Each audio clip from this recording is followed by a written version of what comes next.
Welcome back to Earth Station Trek, a show where we trek from the early days on ABC to the future on Paramount Plus and everywhere in between. I'm Charles Kelso, and it's my privilege to introduce the Earth Station Trek crew. Okay, the introduction. I think we need to look up the definitions of empathy and telepathy. Yeah, that was a thing this week. Yeah. Yeah. Well, what do we think of episode 2? First impressions. I enjoyed it overall. Okay. If I give episode 1 like an 8, I'd give this like a 7. It was interesting, but not as interesting. And we'll talk more about it. I found some of the stuff I wasn't interested at all, and some of it I was very interested in. Okay. What did you about you, Veronica? I mean, I want to know more about why the people with the telepath, The Betazoids? Betazoids. I want to know why they don't seem to have like telepathy anymore. I'm assuming it's something that's happened, so that kind of annoyed me. But I'm assuming there's just like it's been years and the waters have been muddied and they don't have telepathy. Yeah, I like this episode more than the first episode. I think this one's right up my alley. It's some character drama, people standing around debating galactic politics, which is like a stereotypical thing that people complain about Star Trek about, the boring part of Star Trek. But I can watch people stand around and debate galactic politics in Star Trek all day. So no, I like this one a lot. And yeah, I think that I don't know. Caleb Meir had a lot of Beckett Mariner vibes this week. Yep. Yeah, well, I'll jump ahead. In my notes, I wrote that this show was a sometimes uneasy balance between humor, cadet stuff, and Star Trek stuff that I like. I found all the diplomacy and the discussions about Beta Z and what happened eminently fascinating. I enjoyed that. I love. I'm sure you guys know. I'm always reminded of the fact that the studio, the net, forced Ira Stephen Bear and company to reduce the diplomacy and political stuff in Deep Space Nine. What we got is less than they wanted. So I really enjoyed that. What I didn't really glom onto was Caleb's little budding romance there. And again, jumping ahead, I got to say, when they had that fight, dude, I've watched so many Hallmark movies in the last couple of years. I'm embarrassed to admit it felt like a manufactured Hallmark debate. I honestly don't know what they were talking about. But all the other stuff around it was interesting. As far as the Beta Z, 2 things I noticed. Unless I'm crazy, they did not all have deep black eyes, which they're supposed to have. Yep. Because all the people who play Beta Zs in the past have been given those super black contact lenses, and I don't know why they wouldn't just do that again anyway. And I don't know. Yeah, like I said, Charles, I'm very interested in why they kept saying empathy and not telepathy. And I don't know why they lose their telepathy just because it's been 1,000 years. I don't know what that's all about. Yeah, the only Betazoid descended character that I remember that didn't have the black irises was Devanani Ral, who was the negotiator in The Price. I think he was his mother was half Betazoid, so he would be a 4th Betazoid. Exactly. Human-looking eyes. Right. And then he was empathic, similar to Troy. Right. So I mean, the Betazoids that we saw in this episode were all from the same family. So it's certainly possible that they intermarried at some point in the past with humans or some other non-telepathic species and don't have telepathic powers. It's possible. The one I was thinking of was Ensign Suter from Voyager, the psycho, and I think it was implied that one of the reasons he was a sociopathic killer is because he did not have any Beta Z mental powers. It's almost like maybe that stuff turned in on him. Yeah, I mean, it's. I guess I'll say this: I don't get caught up on things like that a lot, as long as it kind of makes sense, which may sound like an old school Star Trek person. If there's a reason for it that makes in-universe sense, I'm fine. If they do it just to do it, sometimes I just don't need you to do something just to do something different. And sometimes they do that. It's certainly possible that they just forgot. Ooh. But I mean, with Tawny Newsome and Kirsten Beyer on the writer staff, surely no one's going to forget that the Betazoids are telepathic. You know what I mean? Exactly. As far as the eyes go, it could just be that someone thought Zoe Steiner has really pretty eyes and we're not putting black contact lenses over them. Similar to what happened with Terry Farrell in the Trill makeup. Yeah, little things like that. here's the thing I'll say about that. Little things like that annoy me, but they don't ruin it for me. Like, Right. I'm not just to jump back a little bit. The internet is a fire with how you can have a half Jem'Hadar and a half Klingon. I mean, people are losing their minds over it. Yeah. One of my Facebook friends, Jerry Chandler, even posted about it, and I actually came in and said, I'm a big fan of canon and continuity and in-universe consistency, only because, once you've created it, stay with it. Sure. But even I thought, things change in 1,000 years. Yeah, I just don't. If they just decided they didn't like the black contact lenses or something, I don't like that. And if they do some weird thing where they feel like it's better storytelling, that they're empathetic and not fully telepathic because it makes it harder for them to know what you're truly thinking, I have a problem with that too. But it's not going to make me hate the show or anything like that. I was more fascinated by how big this freaking psionic wall is that Beta Z supposedly is behind. Yeah. Because they made it sound like this thing is covering whole sectors of space, not just their planet. Yeah. Yeah, and they didn't get real specific about it. I don't know if it's something that the Betazoids themselves are just projecting biologically, or if they have some technology that projects the psionic barrier. I don't know. But I thought the more interesting thing was that the Betazoids had walled themselves off for decades or a century or however long it's been, and have been sort of hiding behind this wall. And I thought it was really interesting that it's the young people who are really pressing them to open back up to the galaxy. Yeah, I thought that part made sense, and it's those aspects of using cadets.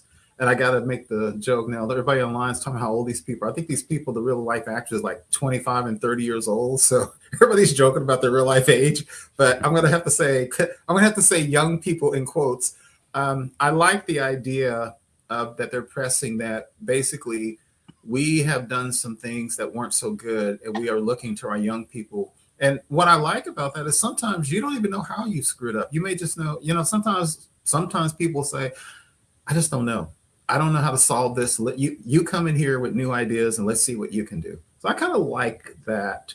I don't know if they would have such major negotiations with a bunch of young kids kind of sitting around watching everything, but I do like the idea that they brought young people in for input. That young people are inheriting a broken world, and it's going to be up to them to sort of fix it. And that sort of continued this week. And that's something that really resonates with me. I mean, people who know me know that my daughter's 19. She just started college last week. She just got her first car this weekend. And it's been on my mind. The fact that her generation is stepping out into a world that, you as a parent, you want to give your kids a better world than the one you inherited. And I wouldn't say that our generations have done a great job of that, Yeah. All right, let's jump back and grab some comments real quick. Mark is with us and says, if you're going to San Francisco, I didn't sing it. Everyone, you're welcome. Elaine Sweatman said, I think Charles and Veronica have hit some subspace interference. We did. It's the psionic barrier, Elaine. Yep, someone else commented that.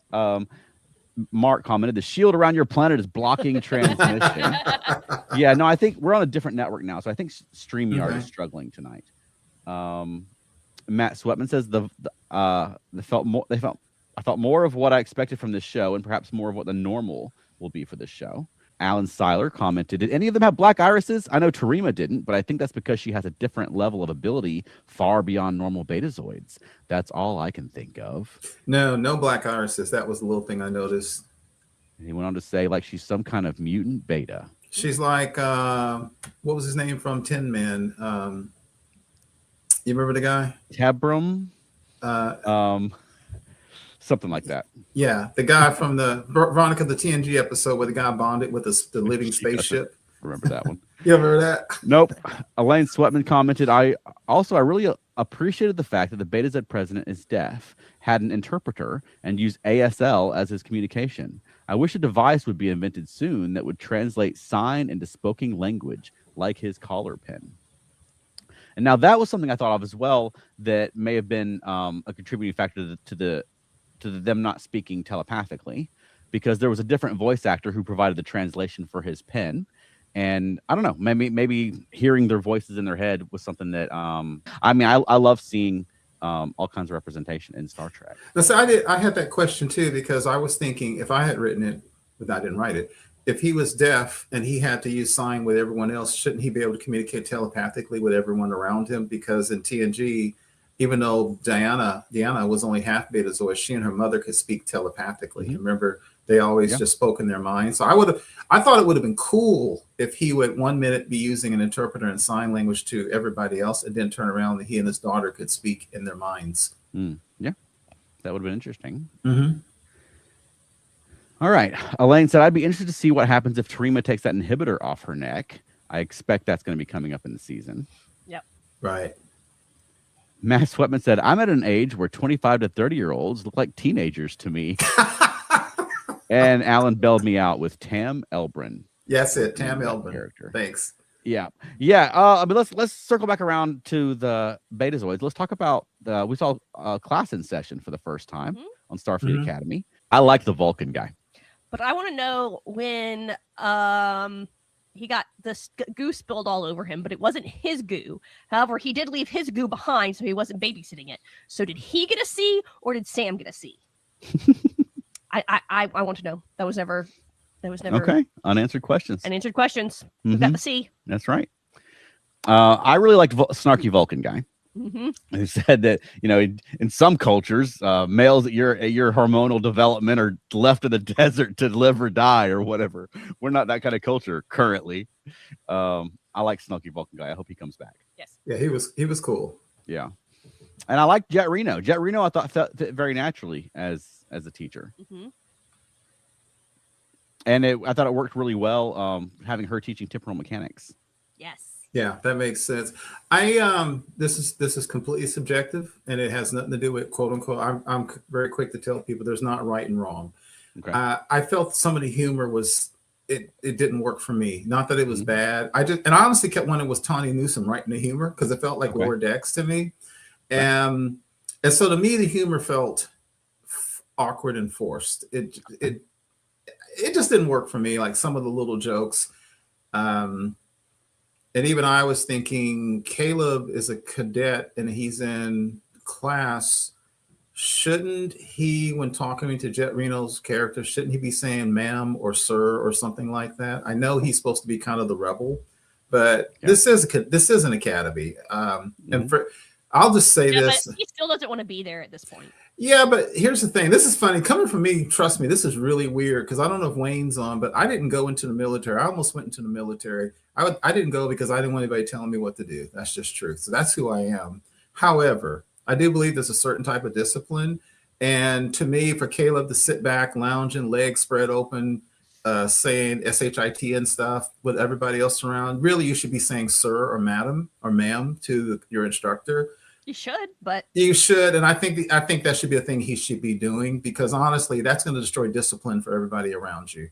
And I know he's the rebel and all this kind of stuff. That just doesn't work for me. For me, it doesn't work.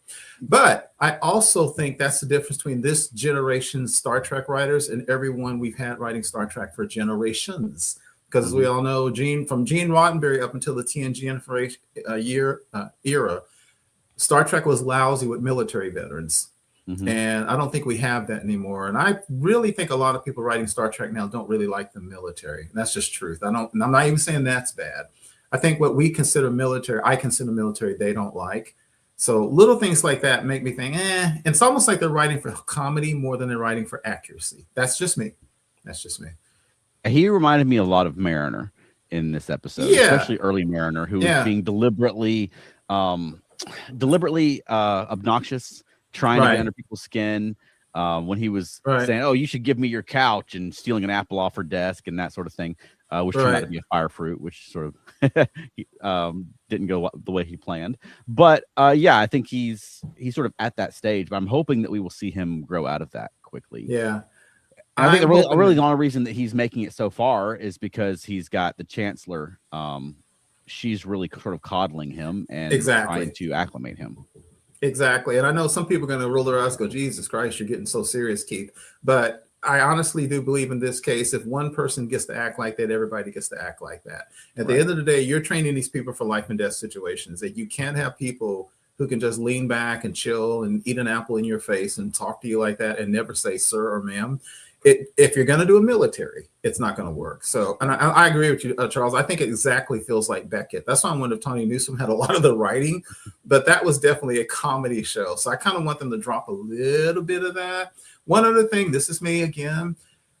I am not tripping as much as some people have, but man, if I hear one more 21st century idiom like DICK and shooting somebody with a bird, and it's getting a little old to me that they're talking so much like our 21st century idioms and curse words way in the 30th or 31st century. I wish they would knock some of that off. Yeah, and we've had some of that over the years.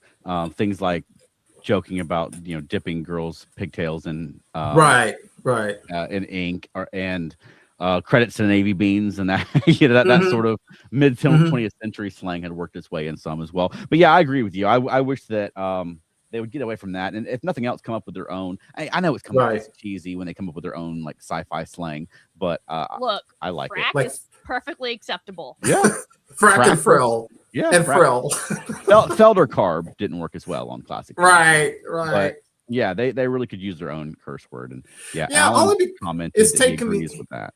What's that? I'm sorry, go right ahead. Frack. No, I'm fact. The only thing is it took me out a little bit, and every time I would do that, I would say, y'all back up a little bit on here. Like when he shot the guy with the double finger, that really took me out of it. It's like, are they still shooting a bird 1,200 years in the future? I think it's 1,200 years for us, right? Yeah, something like that. And again, not destroying it for me at all. These are just nitpicks, seriously. Yeah. And I do think, Charles, what you said is right. They're probably giving him a little latitude because they know his circumstance, but they really got to get that tightened up to me. They got to tighten that up. Yeah. Well, hopefully over the course of the show, we'll see him sort of come into his own and fall into place as an Academy cadet. And start to take it seriously, because what we need we need to get to the point where he wants to be there and he is taking it seriously.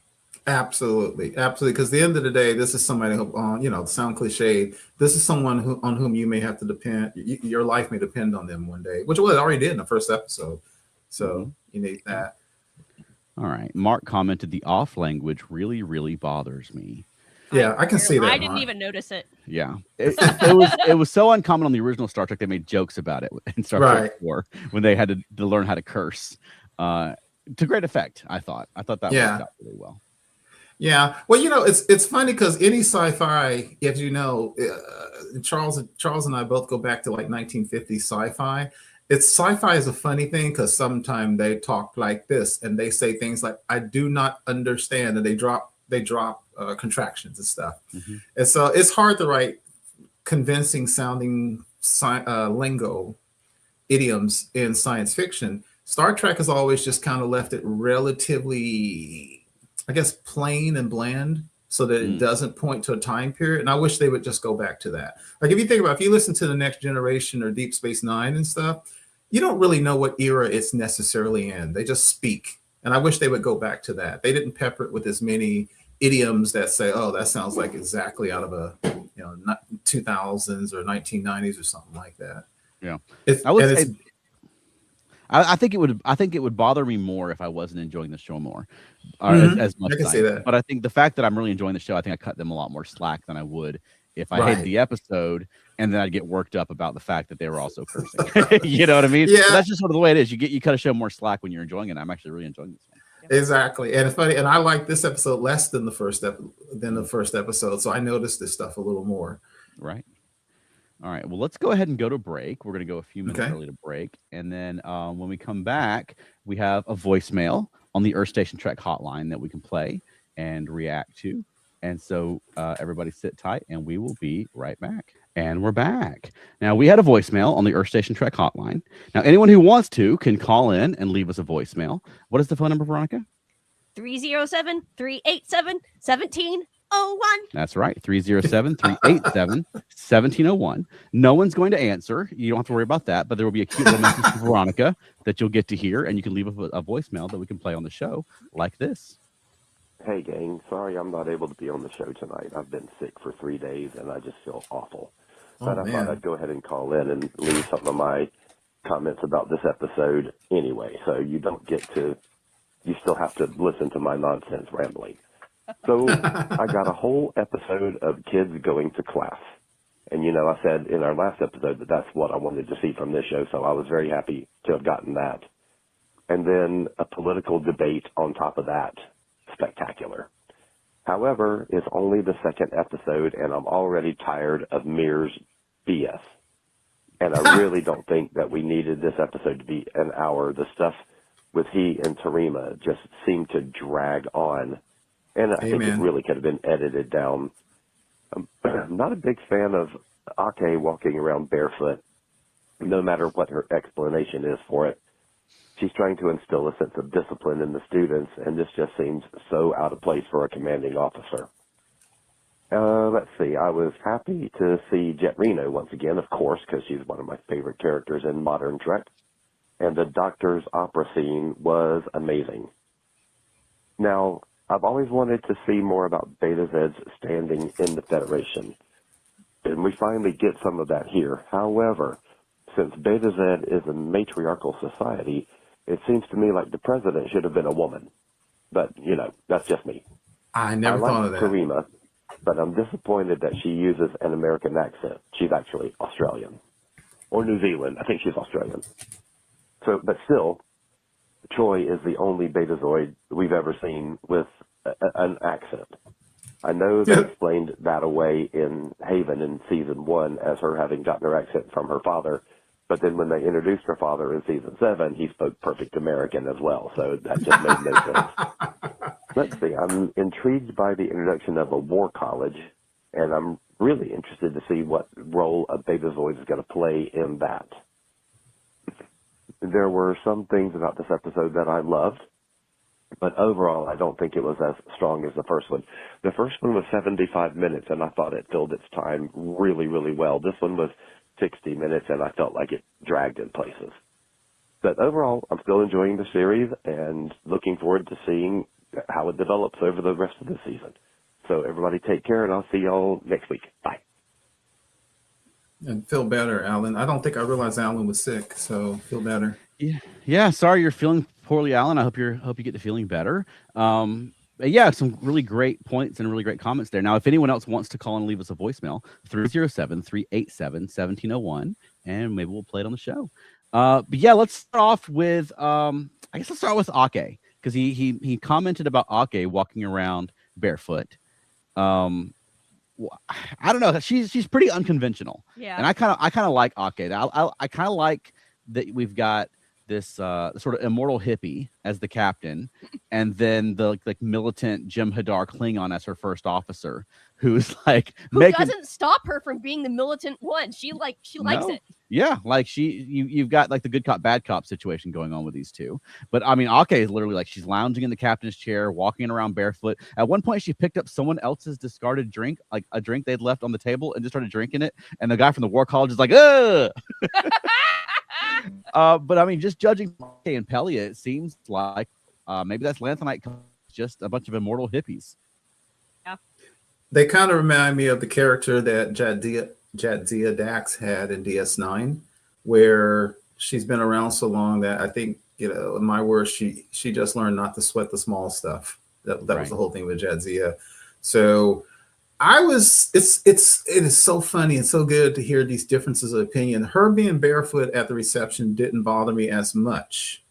But she wasn't barefoot at the reception. She was barefoot, just like walking around with on the ship. Yeah, right. Yeah, thank you. Yeah, and the thing. Right. That didn't bother me. That didn't bother me that much. You're right, Veronica. And what was almost her free time, that didn't bother me. I am truly more upset that Caleb was lounging back with his legs all gapped open and doesn't seem to know the words sir or ma'am. Right. That irritated me more than her. So because you're right, because once she does put her uniform and stuff on, she's good. So I was actually okay with that.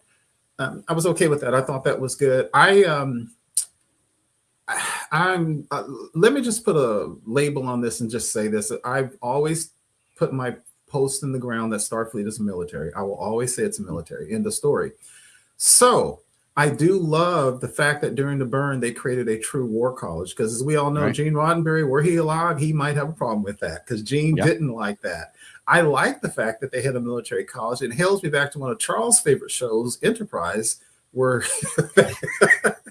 they had the colloquially called the Space Marines, when they had the actual security, the guys, the Makos, right.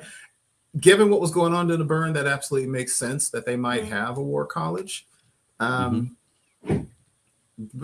well, it's an interesting thing because I have always felt that, well, Starfleet is both a military and an exploratory body combined. So whatever was the military college was combined. I think it's very interesting that they abandoned the diplomatic corps and exploratory corps, and they basically just kind of clung to the military side of Starfleet. That's a very interesting thing that happened, and that's very realistic. Should it have happened? Maybe not. Can it happen? Absolutely. As we record this in 2026, we changed the Department of Defense of the United States last year from the Department of Defense to the Department of War, a term we hadn't used since the early 20th century. So yeah, war college, it could happen. Yeah, and I like it for a couple of reasons. I heard about the war college before the show started, and I found it kind of off-putting. But in seeing it in practice, I think it works for a couple of reasons. For one, just as a Trekkie, I mean, where we are in the timeline now, we're literally 1,000 years after the Enterprise time frame. And I think it's kind of cute that like they're facing the same sort of things. Like now you have the war college in Starfleet, where you had the war college in the Mako. I'm sorry, the Starfleet in the Makos 1,000 years ago. A college age show, it gives them a rival school. You know that, and we saw flags on the wall in this episode. There was like the Magatu's flag and the Lapling's flag. So I'm thinking that maybe those are going to be the teams for the different schools, and they're going to have, you know, competitions and so forth. Like you got to have competition. Like you got to have the other school that they're up against, right? And I think it kind of works that, you know, our captain is sort of this old hippie who's walking around barefoot, and then their captain looks like Arnold Rimmer. Like he's got, you know, he can't sit down. He can't bend over. You know what I mean? Like he's a very rigid guy and kind of a nerd. But I think that works. That they maybe the war college is going to have it a little more put together and be a little more aggressive, and we've got like the weird bunch of misfits. You know what I mean? That I think that works. I think that works just as a storytelling vehicle. But like you said, it makes sense during the burn. You know, they were cut off from Earth. Starfleet Academy is basically shut down. They evolved into a war college because they had to defend themselves. Right. And Starfleet went on the defense. So I think it makes sense now that they're having to readdress that. And maybe, I mean, we talk a lot about how military is Starfleet, and this might be a good venue to investigate that, you know, to question that. Right. What is the structure of the war college? Is the war college, it's part of the of Starfleet? Is that what we're saying? It's just a division of Starfleet? That's what they had instead of the Academy during the burn. And now they've got both. And they're sort of at the same campus. But I mean, from the looks of it, the war college folks were pretty buttoned down. They're all at attention. They're all in like the smart black uniforms. They look like they're not playing around. Whereas our guys are like, you know, drinking out of the fountain and sneaking into cetacean ops in the middle of the night, you know? So that means at some point that those two will be merged into the Starfleet Academy. I imagine at some point the War College as a separate entity within the Academy will go away. You would think so. Yeah, I would think so. Also, that opens up an interesting possibility because, you know, at some point in the future, there's going to be some episode, whether it's War Games or real life thing, where hippie Aki is going to show that she's just as good as anybody from the War College, because that's the way that goes in Star Trek. And they'll be like, holy crap. Yeah, I do like, though, that they showed that, I mean, even this week, that we've got that sort of military boot camp sort of thing going on as well. When Spock was, you know, she had them all at attention, and she's, you know, making people do push-ups and things like that. So it's not, Starfleet isn't completely divorced from that, but Starfleet does also incorporate, you know, learning about mucus and learning about mythology and things like that. Right. Speaking of mythology, I thought it was very interesting and very telling when was the Vulcan who was teaching the Xeno mythology. I got to paraphrase. He basically said something to the effect of, we went from caring about learning about other cultures outside of ourselves to not. Absolutely for a message for these times. And Charles, as you've posted online, for those who keep saying Star Trek is now woke, seriously, have you not been watching what it did for the last 60 years? Right. Comment from Matt Sweatman. Are you suggesting this show is going to turn into an 80s college comedy? God, I hope not. I can only hope so. But our guys are the nerds, right? I want to root for the nerds against the jocks and guys, right? Oh boy. Okay, now Alan also mentioned that Beta Z being a matriarchal society, that the president should have been female. Yep. Which I don't disagree with. But I did really like the president though.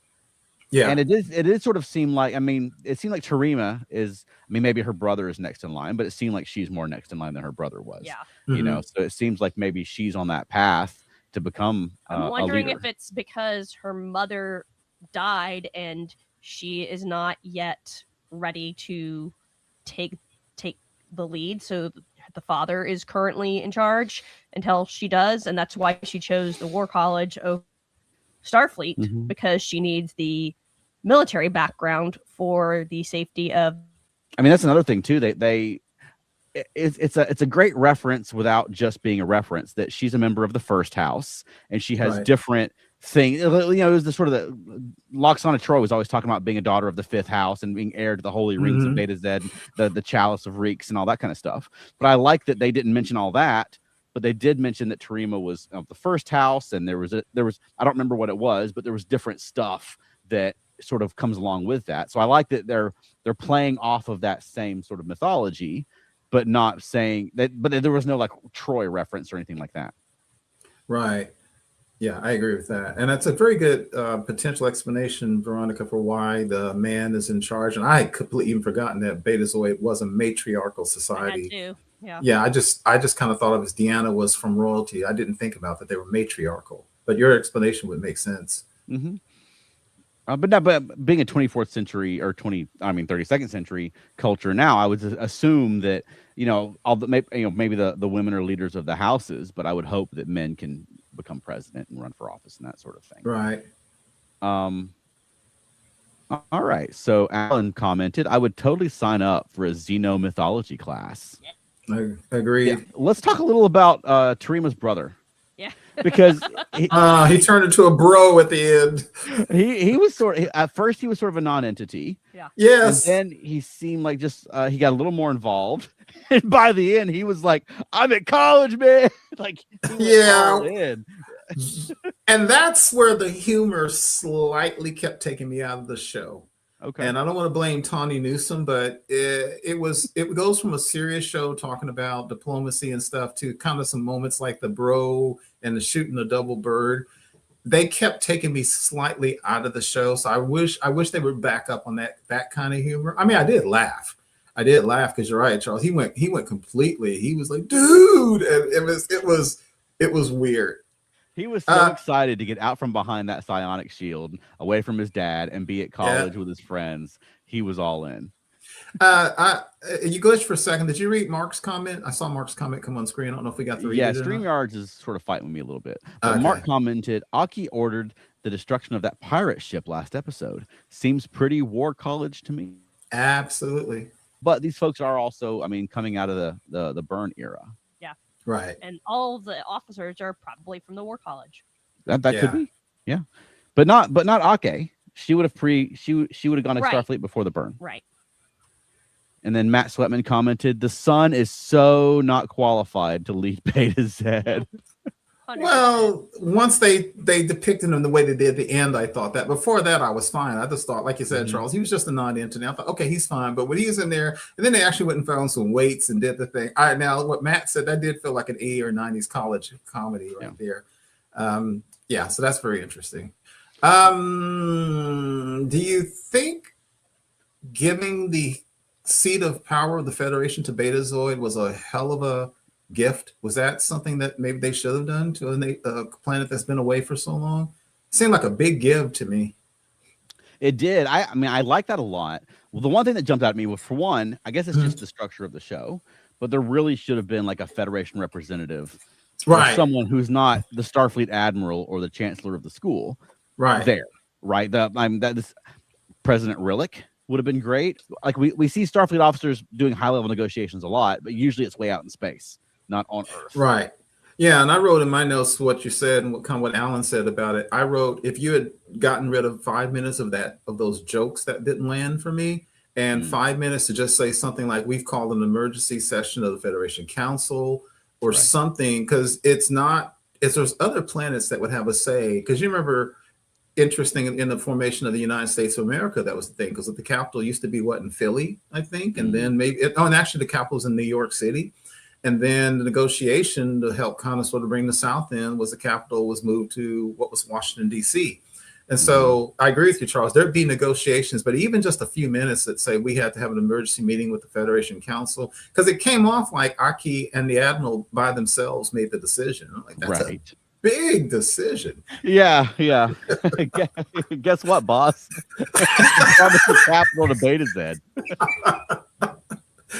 But as far as this, as a piece of storytelling, I liked it a lot because they set it up over the course of the episode. So we'll move our capital to Beta Z, and that'll be a fresh start and show our commitment to this. And I think as a piece of storytelling, I think it works great. Yeah, because I would like to see the debates for those who say you're going to move the capital of the Federation to this paranoid, borderline xenophobic people who we haven't talked to for centuries, who don't seem like they're all in. I can see somebody going, what about us? What about the planets who've been there the whole time? I can see, I would really have liked to see that fight, that discussion, just a little bit of that. Yeah. Just a little bit. I agree with you. But also, like, if they ever talk to the president or go there, like, if they ever go like to the Capitol on Beta Z, like, I don't know what monuments there are on Beta Z. You got to have like a monument behind you. either the Golden Gate Bridge or the Statue of Liberty or the Eiffel Tower. Something's got to be back there. Right. Or Miles O'Brien. Right. All right. Matt Sweatman commented, I would like to see post-credit scene. Ake had to explain to the Federation Chancellor that she made the decision to give Beta Z the capital without consulting them. Right. That would have been hilarious. Yeah. Because yeah, go ahead, Charles. I was gonna say I did kind of like that she had the Dr. House moment where someone else said something and knocked you. It was like, that's the clue. Genius. Right. Right. Because the logistics of that, because if they move the capital to the Federation to their planet, that means they're 100% dropping the psionic wall and completely opening up their borders to everybody. That's a big get. Yeah. Big but commitment. I mean, one of their big concerns, though, was that like they wanted X number of ships and so forth. Like they were concerned that they're not going to get the protection from the Federation. But if the Federation headquarters is there, then they're definitely going to get that protection. Yeah, if the capital's there, they're certainly going to get that. Like I think that's a good gesture. And especially right now, we're in the real world where our country is sort of like dissolving our great partnerships that have existed since World War II. You know what I mean? So I think that they would have written it before that, but that sort of hit this week for me. I just realized that what I'm gonna do is funny you said that, Charles. I decided this weekend I'm gonna go start looking up the dates when these shows are written, because you can't help but see the real world in the episode. Because to your point, it's a big deal for the seat of government for an entity to be not Earth in the world of Star Trek. Just like on this planet, it's a big deal for some things like the United Nations and so forth not to be in the United States. Although, you know, we do have things in Brussels and so forth. But yeah, that's a big thing to move something like that from Earth. Although I guess the Academy is going to stay on Earth and the seat of Federation is going to be on Beta Z. Yeah, but presumably the Academy there in Park for a little while because it's now. Yeah. The comp, which was called Almond Basket. That's right. And who else? Peanut Hamper. It's Almond Basket. Yep. Who else did you spot? And there's Brakar. Yep.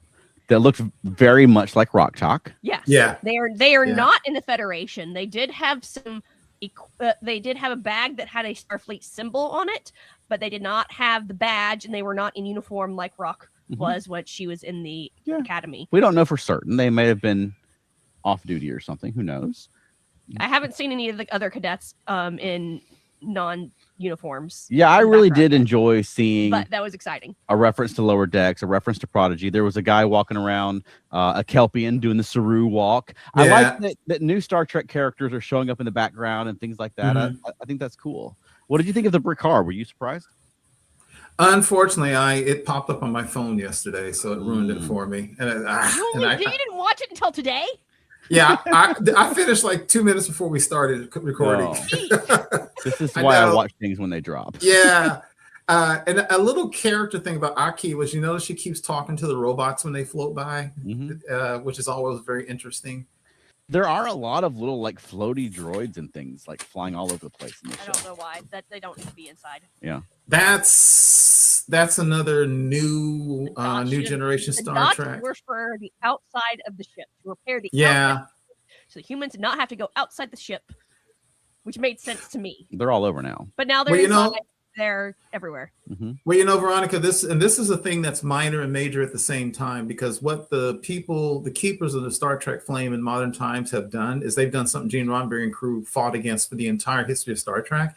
Was every series of Star Trek, there was this man versus the machine moment, right? Where Kirk or Cisco or Picard or anybody did not ever want to give up human control. And I've always found it interesting that while Star Trek was a show based on technology and Star Wars was a show based on magic, Star Wars had more robots and drones and androids everywhere. Star Trek in this iteration now is doing a lot more of that. They are saying that in that future, which Gene Roddenberry and company have always fought against, robots and drones and droids will be everywhere in daily life in the Federation. And that's an aesthetic change to what people are painting the future of the Star Trek universe to look like. Not even saying it's a bad thing, but it's a change, absolute change. Star Trek is historically terrible at marketing. Yeah, they're not selling toys of these. No, they're just putting them in there to put them in there, not to. Yeah, I would like the robots more if we found out there was a planet of robots and they joined the Federation and they joined Starfleet. I'm like, great, yeah, robots can join the Federation and serve in Starfleet, no problem at all. But I mean, we've got the robots floating around everywhere. We've also got, and this has come up before in the 32nd century, but it was really apparent in this episode, what appears to be non-sentient holograms that are just like servants. Because at one point he like tells it to list all these million different things and locks it up and freezes it. Obviously that wouldn't work on like the Doctor, right? So this is like a non-sentient hologram. So I don't know what they're doing with these non-sentient holograms. They're dressed like tennis players that are like, we have like, didn't they settle this back in like the Picard era at least, where do we need like hologram slaves and robot servants and things like that? Yeah, and the reason it's very interesting you say that, because the reason I say that discussions of robots floating around is both minor and major. It's minor because it's not that big of a deal, but it's major because what you just said, Charles, it is a complete paradigm shift. Because one of the things Roddenberry and all the keepers of the Star Trek flame wanted was they didn't want a future where humans got deprived of meaningful work. In DS9, for example, when they went back to Cisco's father's restaurant, he was still making them chop vegetables with knives and stuff like that. And a lot of the bigger message in Star Trek is we don't want the dignity of work of humans to be taken away by automation, even if it can do it. They seem to have gone a different route here, because when you said that, I didn't even think about the fact that was a hologram. Now, it's not sentient, but the Keith Johnson raised in the 20th century, I have a slight revulsion against that. It's kind of like, well, can't you just get some schlub? I mean, frankly, make the cadets serve the hors d'oeuvres. It's just weird. Why take something away for a human that can do something like that? Yeah. Grab a couple of comments. Matt Sweatman said, and I bet Cisco's food is way better for it. Yep. Elaine Sweatman said, even though they have all the bots, I love that Ake knows all of their names. Yes. She also, I noticed, told the waiter thank you when she got her drink and stuff. Yeah. And then Matt Sweatman said, do we know how long lived Rock Talks people are? Is it possible? I don't think 800 years. Well, I don't know. But I don't to know. me, it was a different color. And it looked like, it looked exactly like Rock Talk. So it looked very childish. So to me, it looked like it was a cadet.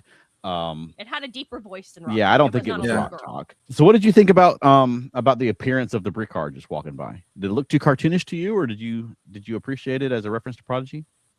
I appreciated it, and it actually looked pretty good. I was looking for it to look much more inserted, CGI than it was. I thought they did a very good job with it. Yeah, I like that they've built up their own little canon going on now. There's references to the various shows going on. In fact, it's the same actor playing Almond Basket who played Peanut Hamper on Lower Decks. One thing I did notice, and this is so funny because I'm the guy who will for the rest of his life rage against the Gorn in Strange New Worlds. But if you knew how many people are losing their minds every time that person from Planet Charon shows up in the show, and I noticed the back of the head of the it's great. And if they did, of course, again, they didn't write this when they got real life fan responses, but I would be surprised if they start writing that person in every episode in the future if they read fan response, because people are losing their minds over that from Planet Charon. Oh yeah. Yeah. Also, apparently the one that was there was the bad guys that were trying to enslave the other ones or something. I don't remember the episode well enough, but that was apparently they were the half black, half white supremacists. Yeah. Okay, which one was the supremacist? Was it white on the right side? I don't remember off the top of my head. I want to say they were white on the right side, but anyway, yeah, I thought that was I thought about that too, Veronica. But yeah, I kind of think that like one of the Jerry Chandler friend on the Facebook had posted that, and I said, dude, first off, in the original series, they did something that made no sense. Remember, they said Bill and Loki had been chasing and fleeing from each other for 50,000 years. I'm like, you don't think a few people on the planet are like, I'm sick of this crap. Let's leave. So I'm sure they had fought off-planet wars and things like that. So I mean, to me, it doesn't make, and it makes perfect sense for there to be survivors out there, right? But to me, like the story was the last two survivors of the planet locked in mortal combat with each other, right? You know what I mean? Like they can't give it up. So to me, if you're going to undercut that ending, there should be a story behind it, not just like, hey, we think the makeup's cool.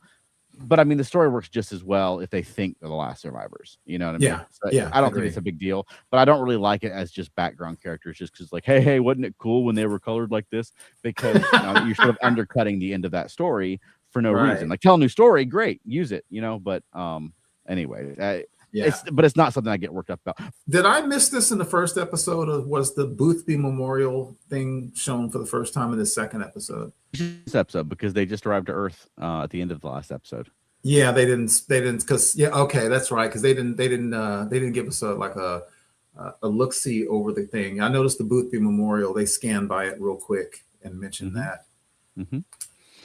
All right. People were very upset with that. Why is that?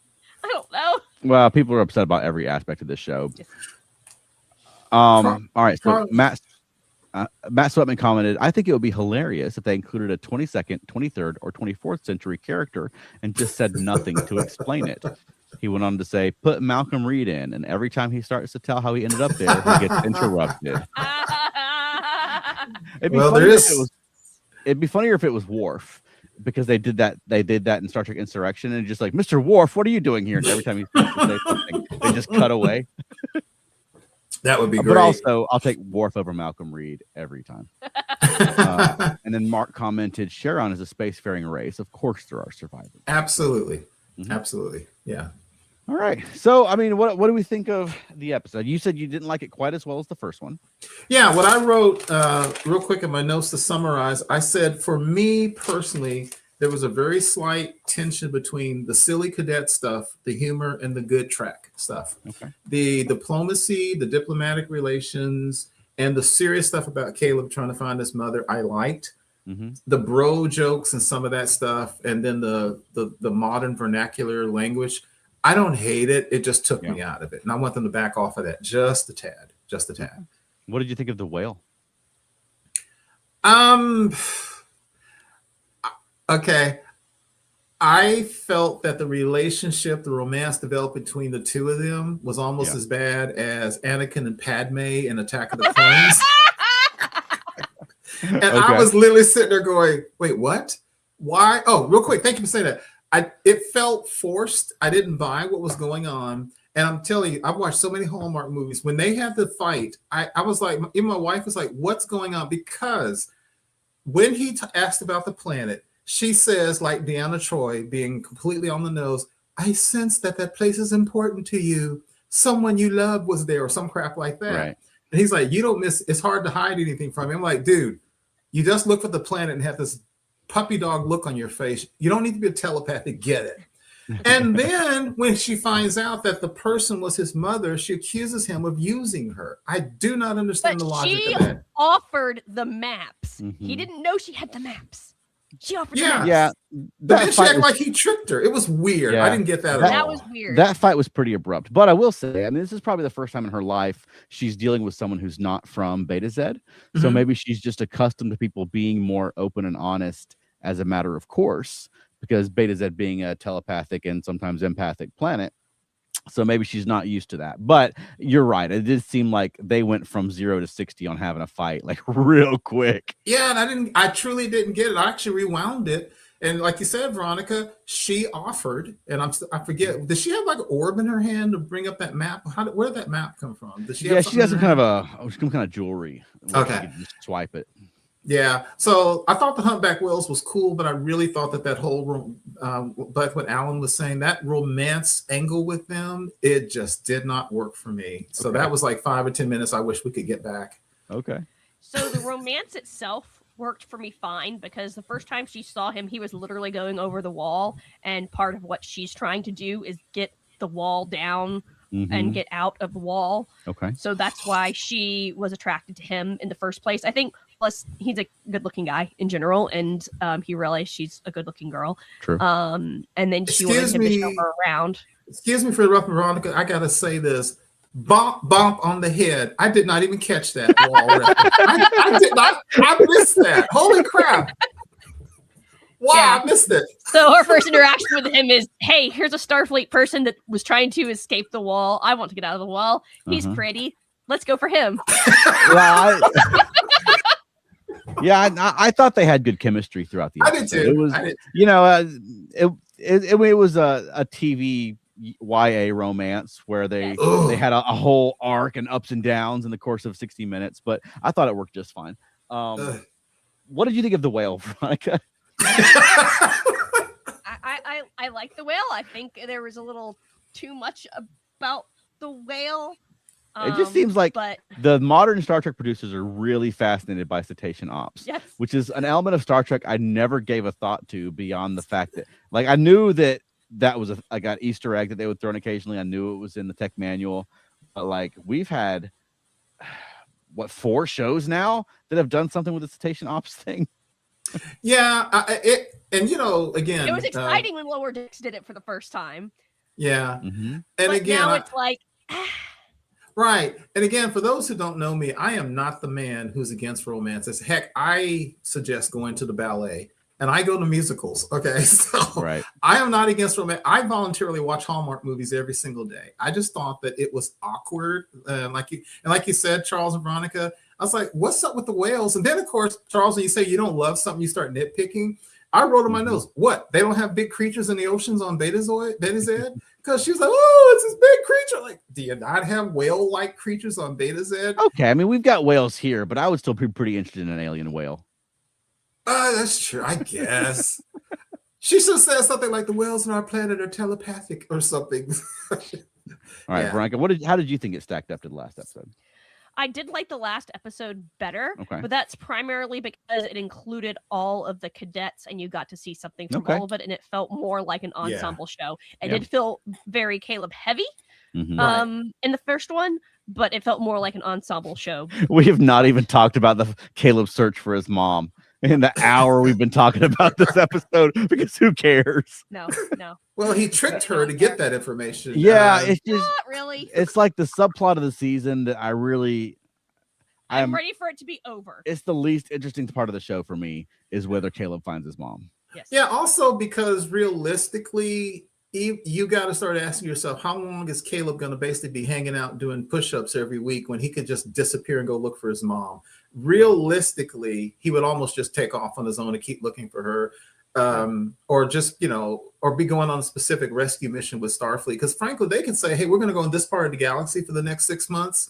And he's like, well, mom's that way. Shut up. You got to do what we tell you. So I agree with you, Charles. It feels a little forced, forced there. I'm hoping that the mom thing will be resolved this season, and next season he will have chosen. It's resolved next episode. Right. And then at the very least, next season he'll be like into Starfleet and trying. You know what I mean? But yeah, I don't.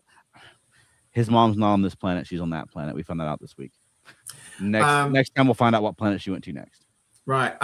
Reviews I've read from people who've seen like the first 4, 5, 6 episodes continually say that the show has a little bit of a balance problem, which I can see, which is not a criticism, it's an observation. So I do think for me, the balance will be between the humor, the YA cadet stuff, and then straight up Star Trek. And I'm not saying you must go according to Keith Johnson's formula for Star Trek, but like you said, Charles, I do notice when you do more stuff like the diplomacy and things like that, my interest is held much more than when somebody's shooting somebody at the bird. Yeah, well, for me, I mean, last week I enjoyed a lot, or last episode I enjoyed a lot. But I'm less invested in the pew-pews than I'll watch people stand around that atrium and debate every single planet that wants to join the Federation, and I'm fine for an hour just watching to see what happens. Me too. So, but I liked it a lot, and I really enjoyed the sign language. I really enjoyed the costuming. I thought the beta does look great, and I thought the characters had a lot of chemistry amongst each other. So I was into it. I liked it a lot. All right, Keith, where can people find more of you? You can find me on Facebook, primarily the ESO Network Facebook groups. And how about us, Veronica? FeltNerdy.com. And? Monkeying Around, a podcast about the monkeys. That's right. And do you have a closing for us this week?